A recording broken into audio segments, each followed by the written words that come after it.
ഹോട്ടലിൽ കയറിയിട്ട് ചായയോ ചോറോ അടിക്കുന്നത് നമുക്ക് നാണുണ്ടല്ലോ അല്ലേ?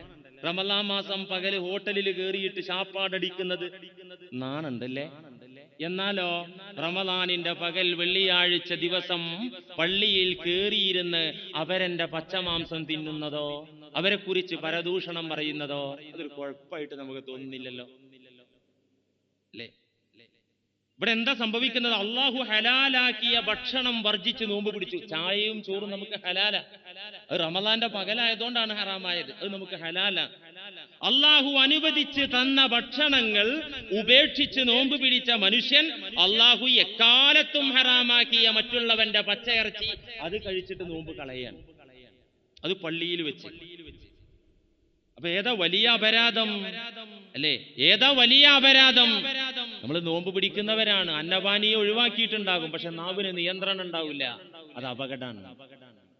നോമ്പിന് മാർക്ക് കിട്ടൂല എന്ന് മാത്രല്ല, അത് അപകടമാണ്. നോമ്പ് നോറ്റത് എന്തിനാ? കൂലി കിട്ടാനല്ലേ. പക്ഷെ കൂലിയല്ല കിട്ടുക. ചില പ്രവർത്തനം അങ്ങനെയുള്ളോ? ചെയ്തതൊരു ലക്ഷ്യം വെച്ചാ കിട്ടിയത്. ഇപ്പൊ ഷവർമ ഉണ്ടാക്കി വിൽക്കുന്നവൻ കൊല്ലാൻ വേണ്ടിയിട്ടാണോ ഷവർമ ഉണ്ടാക്കി വിൽക്കുന്നത്? അല്ല. ഷവർമ കഴിക്കുന്നവൻ മരിക്കാൻ വേണ്ടിയിട്ടാണോ കഴിക്കുന്നത്? അല്ല. പക്ഷെ അതിലെന്തോ ഷർത്തും പുറത്തും പ്രശ്നമായപ്പോ അതൊക്കെ പറ്റിപ്പോയി. ഇതുപോലെ അല്ലേ? നിയന്ത്രണം വേണം. ഏറ്റവും വലിയ അപരാധമാണ് നോമ്പുകാരൻ. ഏറ്റവും വലിയ കുറ്റമാണ് നോമ്പുകാരന്റെ നാവിന് നിയന്ത്രണമില്ലാതിരിക്കുക. അത് കഴിഞ്ഞിട്ട് റമളാൻ മാസം പകൽ ഹോട്ടലിൽ കയറലേ ഉള്ളൂ. ഇത് പറയുമ്പോ അതത്ര കുഴപ്പമില്ല. എനിക്ക് എല്ലാം പറയുമ്പോ വലിയ പേടി എനിക്ക്, പ്രത്യേകിച്ച് ഈ മേഖലയിലൊക്കെ. കാരണം എന്താ അറിയോ? റമളാനിന്റെ പകലിൽ നമസ്കാരത്തഴമ്പുള്ള ഇക്കാക്ക പച്ചക്ക് ചായക്കച്ചവടം ചെയ്യാണ്, ഒരു ഉളുപ്പില്ലാതെ. നിങ്ങൾ ആ മലബാറിലൂടെ ഒക്കെ ഒന്ന് യാത്ര ചെയ്ത് നോക്കൂ, ഒരു മുസ്ലിമിന്റെ ചായക്കട അവിടെ ഒന്നും തുറന്നിട്ടുണ്ടാവില്ല. ഇവിടെ നോക്കൂ നിങ്ങൾ, ഹജ്ജിന് പോയ ഉംറക്ക് പോയ കാക്ക ഹോട്ടലിൽ തുറന്നു വെച്ചിട്ട് കച്ചവടം അങ്ങനെ ചെയ്യാം പച്ചക്ക്. അറിയാത്തത് കൊണ്ടാണോ? അറിയാത്തത് കൊണ്ടാണെങ്കിൽ അറിഞ്ഞോ സഹോദര, പരിശുദ്ധ ദീനുൽ ഇസ്ലാമിന്റെ നിയമത്തിലുണ്ട്, റമളാനിന്റെ പകൽ നോമ്പ് പിടിച്ചവനാകട്ടെ അല്ലാത്തവനാകട്ടെ പകൽ സമയം ഭക്ഷണം നൽകൽ ഹറാമാണ്. അത് പണത്തിന് പകരം വിൽക്കുന്നതാണെങ്കിലും ശരി വിൽക്കാത്തതാണെങ്കിലും ശരി, റമളാനിന്റെ പകൽ മറ്റുള്ളവർക്ക് ഭക്ഷണം നൽകുക ഹറാമാണ്. ഉഴുതില്ലാത്തവർക്ക് ഇത് കേട്ടിട്ട് ആശുപത്രി കിടക്കയിൽ കിടക്കുന്ന രോഗിക്ക് കഞ്ഞി തരൂല എന്നാരും തീരുമാനിക്കരുത്. ഉഴുതില്ലാത്ത മനുഷ്യന് ഭക്ഷണം കൊടുക്കുന്നതിന്റെ വിധി ഹറാമാണ്. ഹറാം. വിൽപ്പന നടത്തുന്ന ആളുകൾ ഒരുപാടുണ്ട്. എന്നാൽ അത് മനസ്സിലാക്കിയവര്, ഒരു പാവപ്പെട്ട സഹോദരൻ, ഒരു ചായക്കട മാത്രമാണ് ജീവിതത്തിനുള്ള വഴി, മക്കളെ പോറ്റാനുള്ള ഉപജീവന മാർഗം ഒന്നു മാത്രം ആ ചായക്കട. ആ ചായക്കട നടത്തുന്ന സഹോദരൻ തുറന്നിട്ട് വെള്ളം വെക്കുന്നത് ഞാൻ കണ്ടു. ഞാൻ പറഞ്ഞു ഇത് റോങ് ആണ് കേട്ടോ. അപ്പൊ അവിടെ അടച്ചു ക്ലോസ് ചെയ്തു. എന്താ? റാസിഖ് അല്ലാഹുവാ, സമ്പത്ത് തരുന്നവൻ അല്ലാഹുവാ. ഈ വിശ്വാസം മനസ്സിലുള്ള മുഅ്മിനാണെങ്കിൽ പിന്നെ അല്ലാഹു ബറക്കത്ത് തരൂലേ? റമളാൻ മാസം കച്ചവടം ചെയ്തിട്ട് രൂപ 50,000 ലാഭം കൊയ്ത മനുഷ്യന് മക്കൾക്ക് അല്ലാഹു മാരകമായ രോഗം അങ്ങോട്ട് കൊടുത്തിട്ട് ഒരു 1.5 ലക്ഷം രൂപ അങ്ങ് തകർത്താല് എന്താണ് ആ ലാഭം കൊണ്ട് കാര്യം? എന്താണ് ആ ലാഭം കൊണ്ട് കാര്യം? അതുകൊണ്ട് നാണവും ഉളുപ്പുണ്ടെങ്കിൽ നമ്മൾ അടപ്പിക്കാനൊന്നും പോകണ്ട. അപ്പൊ പാർട്ടിക്കാര് അവര് ഒരു സമരമോ ഹർത്താലൊക്കെ ആഹ്വാനം ചെയ്താൽ പാർട്ടിക്കാർ സംഘം ചേർത്ത് ഹോട്ടലും കടയൊക്കെ അടപ്പിക്കുമല്ലോ. അങ്ങനെ കാക്കാസ് അസോസിയേഷൻ ഇറങ്ങിയിട്ട് ഹോട്ടലൊന്നും അടപ്പിക്കൊന്നും വേണ്ട. നാണമുള്ള മനുഷ്യനാണെങ്കിൽ ഈ ഏർപ്പാട് നിർത്തിവെക്കുന്നതാണ് നല്ലത്. അത് റമളാനിന്റെ ഹുർമത്തിനെ തകർക്കുന്ന പണിയാണ് സഹോദര. നീയും പലിശക്കാരനും മാറ്റൊന്നുമില്ല, നീയും കള്ളു വിൽപ്പനക്കാരനും മാറ്റുന്നില്ല. നീ ചെയ്യുന്നതും ഹറാമാ, കള്ളു കച്ചവടം ചെയ്യുന്നവനും ഹറാമാ ചെയ്യുന്നത്. ഇതൊക്കെ പറയുമ്പോ ന്യായം ഉണ്ട് കേട്ടോ. എന്താ ന്യായം? യാത്രക്കാർക്ക് നോമ്പ് നിർബന്ധമില്ലല്ലോ മൗലവി. ഇല്ല. രോഗികൾക്കും നോമ്പ് നിർബന്ധമില്ലല്ലോ മൗലവി. ഇല്ല. അവർക്കൊന്നും നോമ്പ് നിർബന്ധമില്ലെങ്കിൽ അവർ ടൗണിലെത്തിപ്പെടുമ്പോൾ കഷ്ടപ്പെടില്ലേ? അവരുടെ കഷ്ടപ്പാട് മാറ്റാൻ എന്തുകൊണ്ട് ഹോട്ടൽ തുറന്നുകൂടാ? നല്ല ന്യായ. രോഗികൾക്കും യാത്രക്കാർക്കും നോമ്പ് ഉപേക്ഷിക്കാൻ പഴുതുണ്ട്, നിയമമുണ്ട്. പക്ഷെ ആ നോമ്പ് ഉപേക്ഷിക്കുന്നതിന് ചില മര്യാദകളുണ്ട്. ഞാൻ യാത്രക്കാരനെന്ന് പറഞ്ഞു പച്ചക്ക് കടല വായിലിട്ട് നടക്കാനൊന്നും പറ്റൂല. അതിനൊരു ഒളിയും മറയും ഒക്കെ വേണം. റമളാനിന്റെ പകൽ നിങ്ങൾക്കറിയോ നോമ്പ് നഷ്ടപ്പെട്ടു എന്ന് സങ്കല്പിച്ചോ. എന്റെയും നിങ്ങളുടെയും നോമ്പ് എന്തോ കാരണത്താൽ നഷ്ടപ്പെട്ടു. നോമ്പ് പോയി. ഏതായാലും നോമ്പ് പോയി. എന്നാ പിന്നെ ബിരിയാണി അങ്ങ് ടാങ്ക് ഫുള്ളാക്കി അടിച്ചിട്ട് ഹറാം. പാടില്ല. നോമ്പ് നഷ്ടപ്പെട്ട മനുഷ്യ, നീ വേറെ ഒരു ദിവസം നോമ്പ് ഖളാ വീട്ടുന്നതോടൊപ്പം ഈ ബാക്കിയുള്ള നഹാർ പകൽ സമയം ഇംസാക്ക് വാജിബാൻ. നോമ്പുകാരനെ പോലെ നീ പിടിച്ചു നിൽക്കൽ നിർബന്ധമാണ്. അത് റമദാനിന്റെ പ്രത്യേകതയാണ്. നോമ്പ് പോയി, ഉറപ്പ നോമ്പ് നഷ്ടപ്പെട്ടു, പക്ഷെ നോമ്പില്ല എനിക്ക്, എന്നാലും ഞാൻ നോമ്പുകാരനെ പോലെ പിടിച്ചു നിൽക്കൽ നിർബന്ധമാണ്. ഈ വക ന്യായവാദമൊന്നും പറഞ്ഞിട്ട് കാര്യമില്ല. അതുകൊണ്ട് പരസ്യമായ വിൽപ്പന ഒരു നിലക്കും ന്യായീകരിക്കാൻ പറ്റില്ല. മാത്രമല്ല ഇത് വളരെ വിരളല്ലേ മുസ്ലിമീങ്ങളിൽ രോഗികളും യാത്രക്കാരും ഉണ്ടാവുള്ളൂ. മാത്രമല്ല അങ്ങനെയുള്ളവർ മുൻകരുതൽ വീട്ടിൽ നിന്ന് തന്നെ കരുതുമല്ലോ, അവർ ഹോട്ടലിൽ കയറൂലല്ലോ. ഇതിപ്പോ കുടുങ്ങുന്ന സമയത്ത് ശവം തിന്നാന്നാ, കുടുങ്ങുന്ന സമയത്ത് ശവം തിന്നാ. ഒരാളൊരു കട തുടങ്ങി, ശവക്കട. ശവങ്ങളെ വിൽക്കുക. എന്തിനാ വെക്കുന്നത്? കുടുങ്ങുന്ന നേരത്ത് കാക്കാമാർക്ക് കഴിക്കാലോ. ഏതെങ്കിലും ആള് നടത്തുവോ? അതുകൊണ്ട് നാണമുണ്ടെങ്കിൽ ഈ പ്രസ്ഥാനം നിർത്തിവെക്കുന്നതാ നല്ലത്. നിസ്കാരമുള്ള കാക്കാമാര് ഞാൻ കണ്ടു, നമസ്കാര തഴമ്പിന്റെ ആ അടയാളമുള്ള ഈ കാക്ക ചായ അങ്ങനെ പറന്നു കൊടുക്കുകയാണ്. ഇത് ഹറാമാണ്, ഹറാമായ നിലയിലുള്ള ധനസമ്പാദനമാണ്. ഈ മാസത്തെ മാനിക്കണം. പ്രിയമുള്ള സഹോദര, ഈ മാസത്തെ പുച്ഛിച്ചാൽ, ഈ മാസത്തിന്റെ ആദരവിനെ തകർത്താൽ അതിനുള്ള ശിക്ഷയും കഠിനകഠോരമാണ്. അള്ളാഹുവിന്റെ ഹബീബ് പ്രാർത്ഥിച്ചു, ജിബ്രീൽ അലൈഹിസ്സലാം പ്രാർത്ഥിച്ചു, മുത്തുനബി മറുപടി പറഞ്ഞു, ഈ മാസം വന്നിട്ട് പാപമോചനം കിട്ടാത്ത ആളുകൾ, ഈ മാസത്തിന്റെ മഹാത്മ്യം കൊള്ളാത്ത ആളുകൾ, അത്തരക്കാർ അള്ളാഹുവിന്റെ റഹ്മത്തിൽ നിന്ന് ദൂരെയായി പോകട്ടെ, അള്ളാഹുവിന്റെ അനുഗ്രഹം അവർക്ക് കിട്ടാതെയാകട്ടെ എന്ന് ജിബ്രീൽ അലൈഹിസ്സലാം പ്രാർത്ഥിക്കുകയും പുണ്യനബി തങ്ങൾ ആമീൻ പറയുകയും ചെയ്തതാ. ആ ആമീനിൽ പെടണോ? അതുകൊണ്ട് ഇത് സൂക്ഷിക്കേണ്ട സംഗതിയാണ്. ഒരു കാഫിറിന് പോലും കൊടുക്കാൻ പാടില്ല. ഇത് അമുസ്ലിമായ ആൾക്ക് പോലും കൊടുക്കാൻ പാടില്ല. നമ്മുടെ കിതാബിൽ 7ാം ക്ലാസ്സിലെ ഫിഖ്ഹിലുണ്ട്. പിന്നെ മക്കളൊക്കെ 7ലേക്ക് വിടേണ്ട 24 വരെ കോളേജിലേക്കും ഭൗതിക കലാലയങ്ങളിലേക്കും വിട്ടാലോ 7ാം ക്ലാസ് വരെ പോയ എത്ര മക്കളുണ്ട് ഇരിക്കുന്നതിൽ? എത്ര ആളുടെ മക്കളിൽ 7ാം ക്ലാസ് വരെ പോയവരുണ്ട്? വിവരമില്ല. പിന്നെ എങ്ങനെയാ? അതുകൊണ്ട് അറിയാത്തവർ അറിഞ്ഞോ, ഈ മാസത്തിന്റെ ഹുർമത്ത് അത് മാനിച്ചേ മതിയാകും. പ്രിയമുള്ള സഹോദരന്മാരെ, നമ്മുടെ പ്രവർത്തനങ്ങൾ എല്ലാം അല്ലാഹു എണ്ണിക്കണക്കാക്കിയിട്ട് അവകാശികളായ ആളുകൾക്ക് കൊടുക്കുന്ന രംഗമാണ് നാം പറഞ്ഞത്. എത്ര കർമ്മമാണ്! എല്ലാ കുറ്റങ്ങളിൽ നിന്നും രക്ഷപ്പെട്ട നിലയിൽ എത്ര കർമ്മമാണ് നമ്മുടെ രേഖയിലുണ്ടാവുക. കുറ്റമറ്റ കർമ്മങ്ങൾ എത്ര ഉണ്ടാവുക? എന്തെങ്കിലും കുഴപ്പമുണ്ടാകും. പിശാചിന്റെ ടച്ചിങ് ഇല്ലാത്ത കർമ്മം വളരെ കുറവായിരിക്കും. റിയാ, സുംഅത്ത് പോലത്തെ കുഴപ്പം ഒന്നുമില്ലെങ്കിലും ഭൗതിക ചിന്ത കലർത്തിയ ഇബാദത്ത് ഉണ്ടാവുക. ഇന്ന് ജുമുഅ നിസ്കരിക്കുന്ന ഞാനും നിങ്ങളും 100% ഇഖ്ലാസിൽ അധിഷ്ഠിതമായി ഹുളൂറുൽ ഖൽബോടുകൂടെ, മനസ്സാന്നിധ്യത്തോടുകൂടെ നിസ്കരിക്കാൻ നമുക്ക് പറ്റുമോ? 100% ഇല്ല. അവിടെയും ഇബ്ലീസ് കേറ്റും, ദുന്യാവിന്റെ കാര്യങ്ങൾ കേറ്റും. ഇങ്ങനെ വൈകല്യങ്ങളുള്ള കർമ്മമാണ് എന്റെയും നിങ്ങളുടെയും കർമ്മങ്ങൾ.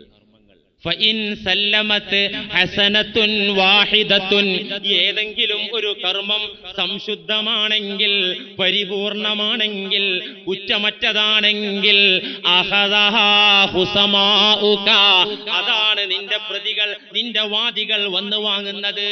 നിന്നെ കുറിച്ച് പരാതി പറയുന്ന മനുഷ്യന്മാർ ഈ കുഴപ്പമില്ലാത്തേ മേടിക്കുള്ളൂ, കുഴപ്പമുള്ളത് അവർക്ക് വേണ്ട.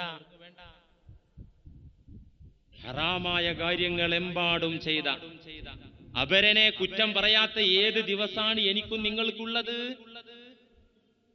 ഫർളായ കാര്യങ്ങളിൽ വീഴ്ച സംഭവിച്ചിരിക്കുന്നു, ഹറാമ് നാം അറിഞ്ഞും അറിയാതെയും ശാപ്പിട്ടിരിക്കുന്നു.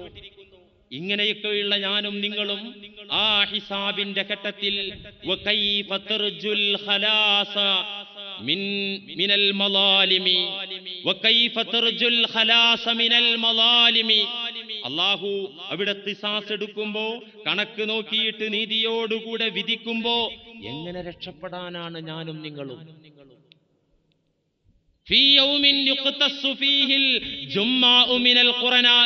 അവിടെ മനുഷ്യരെ മാത്രല്ല, മൃഗങ്ങളെ പോലും അവിടെ ഖിസാസ് എടുക്കുന്ന വേളയാണ്.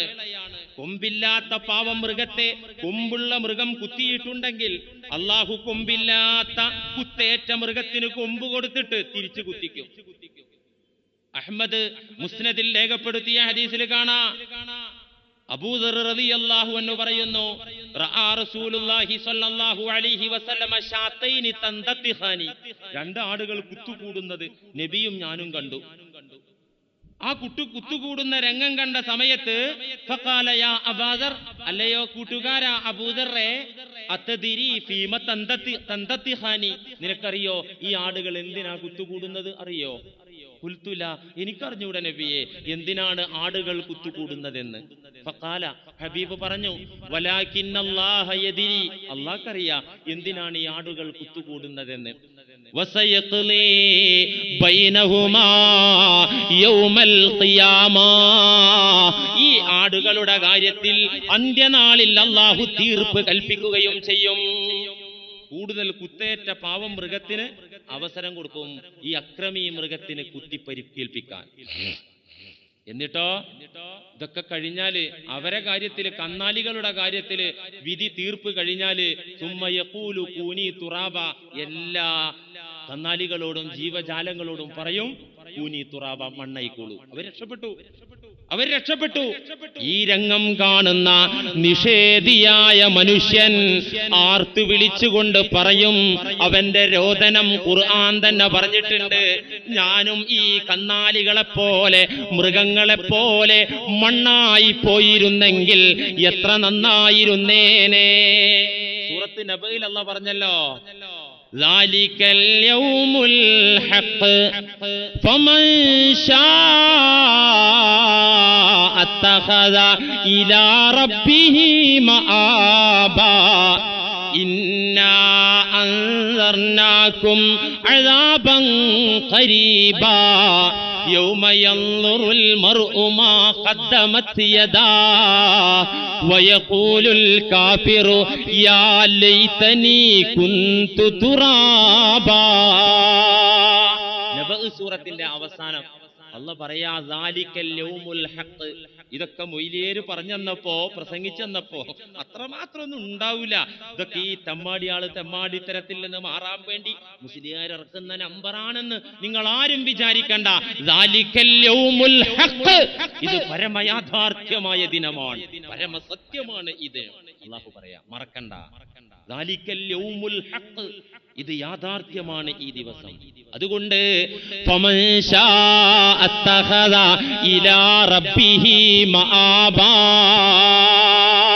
സന്മനസ്സുള്ളവർ, ഉദ്ദേശമുള്ളവര്, രക്ഷപ്പെടണമെന്ന് കൊതിയുള്ളവർ റബ്ബിലേക്ക് മടങ്ങിക്കോളൂ. ദുന്യാവിന്റെ ഈ പച്ചപ്പിലേന്റെ പിറകെ ഓടുന്ന മനുഷ്യ, പണത്തിനോട് ആർത്തി മൂത്തിട്ട് ഓടുന്ന മനുഷ്യ, കുറ്റകൃത്യങ്ങളുടെ പിറകെ ഓടുന്ന മനുഷ്യ, തെമ്മാടികളുടെ കൂടെ കൂട്ടുകെട്ടുണ്ടാക്കിയിട്ട് പിറകെ നടക്കുന്ന മനുഷ്യ, ഫമൻ ശാഅ അത്തഖദ ഇലാ റബ്ബിഹി മആബാ, അവന്റെ നാഥനിലേക്ക് അവൻ മടങ്ങിപ്പോട്ടെ, അവന്റെ നാഥനിലേക്ക് അവൻ മടങ്ങിപ്പോട്ടെ. യൗമ യൻദുറുൽ മർഉ മാ ഖദ്ദമത് യദാ ഇന്നാ അൻദർനാകും അദാബൻ ഖരീബാ. ഇതൊക്കെ അടുത്ത് വരാനുള്ളതാട്ടോ, കുറെ കാലം കഴിയണമെന്നൊന്നും നിങ്ങളാരും വിചാരിക്കണ്ട. ഈ അടുത്തു വരാനിരിക്കുന്ന അദാബിന്റെ ദിനത്തെക്കുറിച്ച് തീർച്ചയായും നാം നിങ്ങൾക്ക് മുന്നറിയിപ്പ് തന്നിരിക്കുന്നു. അല്ലാഹു പറയാൻ, തീർച്ചയായും നിങ്ങൾക്ക് താക്കീത് തന്നിട്ടുണ്ട്. അന്ന് മനുഷ്യൻ അവന്റെ കർമ്മങ്ങൾ കണ്ണുകൊണ്ട് കാണുന്ന ദിവസാണ്. വയഖൂലുൽ കാഫിറു യാ ലൈതനി കുന്തു തുറാബാ, നിഷേധിയായ മനുഷ്യൻ യാ ലൈതനി കുന്തു തുറാബാ എന്ന് വിളിച്ചു പറയുന്ന ദിവസാണ്.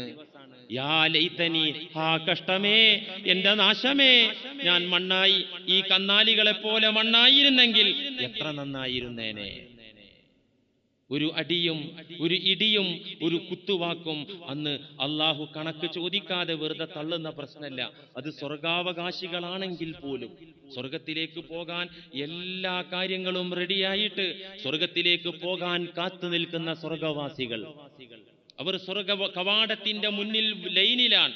അപ്പോഴാണ് അള്ളാഹുവിന്റെ പ്രഖ്യാപനം, യുനാദീഹിം റബ്ബുഹും, അവരുടെ നാഥൻ വിളിച്ചു പറയുന്നു, അനൽ മലിക് അനദ്ദയ്യാൻ, ഞാൻ ഇന്നത്തെ രാജാവാൻ, ഞാൻ വിചാരണയുടെ ഉടമാധികാരിയാണ്. അതുകൊണ്ട് ഒന്നുകൂടെ പറയാണ്ട്, സ്റ്റോപ്പ്, സ്വർഗത്തിലേക്ക് പോകാനായിട്ടില്ല. നിങ്ങളുടെ കർമ്മ പുസ്തകങ്ങളിലെ മുൻതൂക്കം നന്മക്കുണ്ട്, നിങ്ങൾ സ്വർഗാവകാശികൾ തന്നെ. പക്ഷെ നിൽക്കൂ അവിടെ.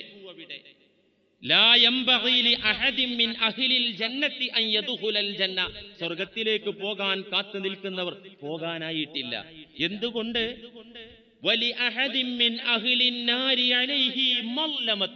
നരകത്തിലേക്ക് ടിക്കറ്റ് കിട്ടി നരകത്തിലേക്കുള്ള ക്യൂവിൽ നിൽക്കുന്ന ആ തെമ്മാടികളുടെ കൂട്ടത്തിൽ ഒരാൾക്ക് അല്ലെങ്കിൽ ചിലർക്ക് നിങ്ങളോട് ചില കണക്ക് കൂടെ ചോദിക്കാണ്ട്. സ്വർഗവാസിയായ മനുഷ്യൻ തെമ്മാടിയായ നരകവാസിയായ ആളെ ദുന്യാവിൽ ദ്രോഹിച്ചതിന്റെ കണക്കാണ് അവിടെ ചോദിക്കുന്നത്. പോകാനായിട്ടില്ല. ആ നരകവാസി ഇങ്ങോട്ട് വരട്ടെ, അവന് ചോദിക്കാനുള്ള കണക്ക് ചോദിച്ചിട്ട് അതിന് മറുപടി കൊടുത്ത് പരിഹാരം ഉണ്ടാക്കിയിട്ട് അങ്ങ് മുന്നോട്ട് പോയാൽ മതി. ആരോട്? സ്വർഗവാസിയോട്. ഒരു മുഖത്തടിച്ചതാണെങ്കിൽ അതുപോലും. നരകവാസി ഒരു അമുസ്ലിം ആകട്ടെ, ദീനിന്റെ ശത്രുവിനെ ആയിക്കോട്ടെ, ഒരു അടി കൊണ്ടു, ഒരു മുസ്ലിമിൽ നിന്ന് അടി കൊണ്ടു, ആ അടിക്കൊരു ന്യായമല്ല, കാരണമല്ല, അക്രമമായിട്ടാണ് മുസ്ലിം തല്ലിയതെങ്കിൽ സ്വർഗത്തിലേക്ക് പോകാൻ നിൽക്കുമ്പോ കണക്ക് പറയേണ്ടി വരും ഈ നരകവാസിയോട്. എന്നാൽ ഇങ്ങനെ കണക്ക് എല്ലാം ചോദിക്കുമ്പോ, എല്ലാ ബാധ്യതകളും നിറവേറ്റാൻ ആവശ്യപ്പെടുമ്പോ, എല്ലാ അക്രമങ്ങൾക്കും കണക്ക് കൃത്യമായി ചോദിക്കുമ്പോ, അനുഗ്രഹീതരായ അല്ലാഹു പൊരുത്തപ്പെട്ട ഒരു വിഭാഗം പാപികൾക്ക് അവിടെയും രക്ഷയുണ്ട്. എന്തിനാ? വിശ്വാസികൾ ജീവിക്കേണ്ടത് ബൈനൽ ഖൗഫി വറജാഇയാണ്, ഭയത്തിന്റെയും പ്രതീക്ഷയുടെ ഇടയിലാണ്. ഇത്രയും പറഞ്ഞ നേരം കേട്ടാൽ പടച്ചോൻ എന്നാ പോയി, ഞാനിപ്പോ ആരൊക്കെ ദ്രോഹിച്ചിട്ടുണ്ട് ഒക്കെ ഇപ്പൊ കണക്ക് ചോദിച്ച് പൊരുത്തപ്പെടിയിച്ച് ബാധ്യത വീട്ടാൻ എന്നെ കൊണ്ട് പറ്റൂ. ഇവിടെ നേരിയൊരു പ്രതീക്ഷ. ഇന്ന് വലിയ പ്രതീക്ഷ വെച്ചിട്ട് ഈ തെമ്മാടിത്തരങ്ങളൊക്കെ പാടെ വെച്ച് മരിച്ചു പോകാനും നിൽക്കണ്ട. നേരിയ പ്രതീക്ഷ. അല്ലാഹു സുബ്ഹാനഹു വ തആല പൊരുത്തപ്പെട്ട ഒരു വിഭാഗം തെമ്മാടികൾ, ഒരു വിഭാഗം പാപികൾക്ക് അവിടെയും രക്ഷ. അനസ് റളിയല്ലാഹു അൻഹു ഖാല ബൈന റസൂലുള്ളാഹി സ്വല്ലല്ലാഹു അലൈഹി വസല്ലമ ജാലിസുൻ. മുത്തുനബി ഇരിക്കുമ്പോൾ ഞങ്ങളൊക്കെ തൊട്ടടുത്ത് നിൽക്കുകയാണ്. ഇത് റഅയ്നാഹു യൽഹഖു ഹത്താ ബദത് സനായാഹു. പെട്ടെന്ന് നബി പുഞ്ചിരി തൂകി. ഹത്താ ബദത് സനായാഹു, അവിടത്തെ മുൻപല്ലുകൾ കാണും വിധത്തിൽ. ചില സമയത്ത് അണപ്പല്ല് കാണും, നവാജിദ് കാണും തരത്തിൽ ചിരിച്ചിട്ടുണ്ട്, ഹദീസിൽ കാണാം. ഇതങ്ങനെയല്ല, മുൻപല്ല് കാണുന്ന തരത്തിൽ പുഞ്ചിരി തൂകി ഇരുന്നു ഹബീബ്. فقال عمر ما يضحكك يا رسول الله. കൂട്ടത്തിലുണ്ടായിരുന്ന ഉമർ ഇബ്നുൽ ഖത്താബ് പറഞ്ഞു, നബിയെ അങ്ങെന്തിനാ പുഞ്ചിരി തൂകുന്നത്? അങ്ങയുടെ സുസ്മേര വദനം കാണുമ്പോ അതിലെന്തോ രഹസ്യമുണ്ടല്ലോ ഹബീബേ. ആ ചിരിയുടെ കാര്യം ഞങ്ങളോട് കൂടി പറഞ്ഞാൽ ഞങ്ങൾക്കും കൂടെ ചിരിക്കാമല്ലോ. ഉമർ റളിയല്ലാഹു അൻഹു ഇടപെട്ടു. എന്തിനാ ചിരിക്കുന്നത് പറഞ്ഞുതരൂ? ഫഖാല, ചിരിയുടെ കാരണം ഹബീബ് പറഞ്ഞത്, റജുലാനി മിൻ ഉമ്മത്തി ബൈന യദൈ റബ്ബിൽ ഇസ്സ. ഈ വിചാരണ ഘട്ടത്തിലെ ഒരു രംഗം അല്ലാഹു റസൂലുള്ളാഹിക്ക് കാണിച്ചു കൊടുത്തു. അത് കണ്ടിട്ട് ചിരിക്കാണ്. അവിടെ ചിരിക്കണ്ടോ? ചിരിക്കണ്ട്. വിചാരണ നാളിലെ ഒരു രംഗം അല്ലാഹു എനിക്ക് കാണിച്ചു തന്നു. ഞാനത് കണ്ടു. കണ്ടപ്പോ എനിക്ക് ചിരി വന്നു. എന്താണത്? റജുലാനി മിൻ ഉമ്മത്തി ജിസിയൻ ബൈന യദൈ റബ്ബിൽ ഇസ്സത്തി. ലോകനാഥന്റെ മുന്നിൽ, റബ്ബുൽ ആലമീന്റെ മുന്നിൽ എന്റെ ഉമ്മത്തീങ്ങളിൽ പെട്ട രണ്ടാളുകൾ മുട്ടുകുത്തി നടന്നു വന്നിട്ട്, രണ്ടാള് മുട്ടുകുത്തി എന്റെ ഉമ്മത്തിലെ രണ്ടാള് റബ്ബിന്റെ മുന്നിൽ വന്നു നിന്നു. എന്നിട്ടോ ഫഖാല അഹദുഹുമാ, ഒരാൾ അല്ലാഹുവോട് പറഞ്ഞു, യാ റബ്ബി ഖുദ്ലി മിൻ മല്ലമതി. പടച്ചോനെ, എനിക്ക് ചില ബാധ്യത ഇവൻ തരാനുണ്ട് ദുനിയാവിന്ന്, അതുകൊണ്ട് അതെനിക്ക് വാങ്ങിച്ചേരണം. എനിക്ക് ഇവിടെ രൂപ വേണ്ട, അത് വേണ്ട. എനിക്കിവിടെ ഭക്ഷണം വേണ്ട, എനിക്ക് സ്വർണം വേണ്ട. ദുന്യാവില് അവൻ എന്റെ കയ്യിൽ നിന്ന് പിടിച്ച് അക്രമായി മേടിച്ച് ആ സാധനം എനിക്ക് ഇവിടെ വേണ്ട. കാരണം ഇവിടെ രൂപ എടുക്കൂല, ഇവിടെ ഡോളറും എടുക്കൂല, റിയാലും എടുക്കൂല, ഒന്നും എടുക്കൂലല്ലോ. അതുകൊണ്ട് അതിനെനിക്ക് പകരം വേണം. അള്ളാഹു പറഞ്ഞു, പ്രതിയോട് പറഞ്ഞു, അഅതി അഹാക ഹഖ്ഖ. നീ നിന്റെ സ്നേഹിതന്, കൂട്ടുകാരന്റെ അവന്റെ അവകാശം കൊടുക്ക്. അപ്പൊ ആ മനുഷ്യൻ പറഞ്ഞു, യാ റബ്ബി ലം യബ്ഖ മിൻ ഹസനാത്തി ഷൈഉൻ, അതിന് കൊടുക്കാൻ എൻ്റെ അക്കൗണ്ടിൽ എന്തെങ്കിലും വേണ്ടേ? നന്മ ഒന്നുമില്ല പഠിച്ചോനെ, നന്മ ഒന്നുമില്ല, കൊടുക്കാൻ ഉണ്ടെങ്കിലല്ലേ കൊടുക്കുക. ഇവന് പൈസ ഞാനന്ന് പറ്റിച്ചത്, ആ പൈസ വേണ്ട, പൈസ ഉണ്ടെങ്കിൽ മതി എന്ന് പറഞ്ഞാൽ കൊടുക്കാനും ഇല്ല, വേറെ വിഷയം. ഇവിടെ വേണ്ടത് എന്താ? ഇവിടെ എൻ്റെ അമല വേണ്ടത്. ലം യബ്ഖ മിൻ ഹസനാത്തി ഷൈഉൻ, ഒന്നുമില്ലല്ലോ പഠിച്ചോനെ. അല്ലാഹു ഈ വാദിയോട് പറഞ്ഞു, ചോദിച്ച ആളോട് പറഞ്ഞു, ചങ്ങാതി കുടുങ്ങിയല്ലോ ഇപ്പോ, അതിനിപ്പോ നന്മ തരാന്, നല്ലത് തരാൻ ഒന്നും ഇവന്റെ രേഖയിലില്ലല്ലോ, ഇപ്പൊ എന്താ ചെയ്യാൻ? അപ്പൊ ഈ വാദി പറഞ്ഞു, പരാതി പറഞ്ഞ മനുഷ്യൻ പറഞ്ഞു, കുഴപ്പമില്ല, അതിന് അവൻ എന്റെ തിന്മകൾ എടുത്തോട്ടെ, അവൻ എന്റെ തിന്മകൾ എടുത്തോട്ടെ, നന്മ എനിക്ക് തരാനില്ലെങ്കിൽ. ഇത് പറയുമ്പോ ഫഫാലത്ത് ഐനാ റസൂലില്ലാഹ് ബിൽ ബുഖായി, ഈ രംഗത്ത് ഈ ഭാഷ, ഈ വിവരം തരുന്ന നേരത്ത് നബിയുടെ കണ്ണങ്ങ് നിറഞ്ഞൊഴുകി. ബിൽ ബുഖാ. എന്നിട്ട് പറഞ്ഞു, ഇന്ന ദാലിക ലയൗമുൻ അളീം, ഇതൊരു ഭയങ്കര ദിവസ. ജനങ്ങളുടെ മറ്റുള്ളവർ ചെയ്ത തെമ്മാടിത്തരങ്ങൾ പല ആളുകളും തലയിൽ കയറ്റി വെക്കുന്ന ഭയങ്കര ദിവസാണ്. എന്നിട്ട് എന്താ ഉണ്ടായത്? ഈ വാദിയുടെയും പ്രതിയുടെയും കാര്യത്തിൽ എന്താ ഉണ്ടായത്? അള്ളാഹു പറഞ്ഞു, പരാതി ഉന്നയിച്ച മനുഷ്യനോട് അള്ളാഹു പറഞ്ഞു, യാ ഹാദാ ഇർഫഅ റഅസക ഉൻളുർ ഫിൽ ജിനാൻ, മനുഷ്യ, നിനക്കിപ്പോ ഇവനെ പിടികൂടിയിട്ട് ഇവന്റെ ഒരു തന്നെ മേടിക്കണോ? ഇവന്റെ അടുത്ത് ഒന്നുമില്ലല്ലോ, എന്നിട്ട് നിന്റെ ഈ അപരാധങ്ങളും തെമ്മാടിത്തരങ്ങളും അവന്റെ തലയിൽ നീ വെച്ച് കെട്ടിക്കണോ? എന്തിനാ അതിന്റെ ആവശ്യം? ഉൻളുർ ഫിൽ ജിനാൻ, നീ സ്വർഗത്തിലേക്കൊന്ന് നോക്ക്, തല ഒന്ന് ഉയർത്തിയിട്ട് സ്വർഗത്തിലേക്ക് നോക്ക്. ഫറഫഅ റഅസഹു, ഈ പരാതി പറഞ്ഞ മനുഷ്യൻ തല ഉയർത്തി സ്വർഗത്തിലേക്ക് നോക്കിയിട്ട് ആ മനുഷ്യൻ പറഞ്ഞു, യാ റബ്ബി അറാ മദാഇന മിൻ ഫില്ലാ വഖുസൂറൻ മിൻ ദഹബ്, എന്റെ നാഥാ, വെള്ളി കൊണ്ടുള്ള പട്ടണങ്ങൾ ഞാൻ കാണുന്നു, വെള്ളി കൊണ്ട് പണിത വെച്ച പട്ടണങ്ങളാ. വഖുസൂറൻ മിൻ ദഹബിൻ, സ്വർണത്തിന്റെ കോട്ടകളാ. ഇതൊക്കെ ഞാൻ നിന്റെ സ്വർഗത്തിൽ കാണുന്നല്ലോ. ലി അയ്യി നബിയിൻ ഹാദാ ഔ ലി അയ്യി സിദ്ദീഖിൻ ഹാദാ ഔ ലി അയ്യി ഷഹീദിൻ ഹാദാ. ഈ വെള്ളി പട്ടണങ്ങളും സ്വർണക്കോട്ടകളും ഏത് നബിക്കുള്ളതാ, ഏത് സിദ്ദീഖിനുള്ളതാ, ഏത് രക്തസാക്ഷിക്കുള്ളതാ? പടച്ചോനെ, വല്ലാത്ത കാഴ്ചയാണല്ലോ ഞാൻ കാണുന്നത്. അല്ലാഹ് പറഞ്ഞു, ലിമൻ അഅ്താനി സമന, അതിന്റെ വില തന്നവർക്ക് കൊടുക്കാനുള്ളതാ അത്. അതിന്റെ വില തന്നവർക്ക് കൊടുക്കാനുള്ളതാണ് ആ സ്വർഗലോകം. വമൻ യംലികു സമനഹു, ആരാണ് അതിന്റെ വില കൈവശം വെച്ചവർ? അല്ലാഹ്. ആരാണ് ആ സ്വർഗലോകത്തിന്റെ വില കയ്യിൽ വെച്ചവർ? അല്ലാഹ് പറഞ്ഞു, അന്ത തംലികുഹു, അതിന്റെ വില നിന്റെ കയ്യിലുണ്ട്. വമാഹുവ, ആ സ്വർഗത്തിനുള്ള വില എന്റെ കയ്യിലോ? ഞാൻ തന്നെ പാസ്സായി കിട്ടാൻ വേണ്ടി ആ മാർക്ക് കുറവുള്ളതുകൊണ്ട് എന്റെ തെമ്മാടിത്തരം കുറച്ച് ഇവന്റെ തലയിൽ വെച്ച് കെട്ടാൻ നോക്കുകയാണ്. എന്റെ കയ്യിൽ വിലയുണ്ടെന്നോ? അതെ, നിന്റെ കയ്യിൽ വിലയുണ്ട്. വമാഹുവ, ആ സ്വർഗം കിട്ടാനുള്ള വില എന്താ പടച്ചോനെ? ഖാലാ, അല്ലാഹു പറഞ്ഞു, അഫൂക അൻ അഖീക, ഈ പാവപ്പെട്ട ചങ്ങാതിക്ക് നീ ഇവിടെ വെച്ച് മാപ്പ് കൊടുക്കണം. ഒരു കോംപ്രമൈസ് അള്ളാന്റെ കോടതിയിൽ, അവിടെ ഒരു കോംപ്രമൈസ്. ഈ പാവത്തിന് നീ മാപ്പ് കൊടുക്കണം, എന്നാ നിനക്ക് അതാണ്. യാ റബ്ബി അഫൗതു അൻഹു, ഞാൻ മാപ്പ് കൊടുത്തിരിക്കുന്നു, അവന്റെ നന്മയൊന്നും എനിക്ക് വേണ്ട, എന്റെ തിന്മകളൊന്നും അവന്റെ തലയിൽ വെച്ചു കെട്ടേണ്ട റബ്ബേ, ഞാൻ അവന് മാപ്പാക്കിയിരിക്കുന്നു.